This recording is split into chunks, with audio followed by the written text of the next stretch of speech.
નમસ્કાર મિત્રો, હું આપનો હાસ્ય કલાકાર, યુટ્યુબર તથા લોક સાહિત્યકાર નરેન્દ્રસિંહ વાઘેલા. મારી યુટ્યુબ ચેનલ લોક સાહિત્ય ગુજરાતમાં આપ સૌનું હાર્દિક હાર્દિક સ્વાગત કરું છું. મિત્રો, એક પ્રેસ રિપોર્ટરે એક ગામડાના બાબાને પૂછ્યું કે બાબા, ગામડા અને શહેરમાં ફેર હું? અન્યાયી બાબાના શબ્દો સાંભળો. જો દીકરા, ગામડાનો માણસ છે ને એ અભણ માણસ ગાયો પાળે, ગાયો સાળવા જાય. એ વગડે વગડે ગાયો સાળવા જાય.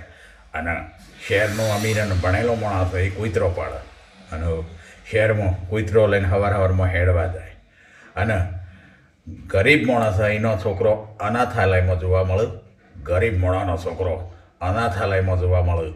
અને અમીર પૈસાવાળાના મા બાપ છે ને એ વૃદ્ધાશ્રમમાં જોવા મળે. આટલો ફેર સમજાય તેને વંદન. જય માતાજી મિત્રો.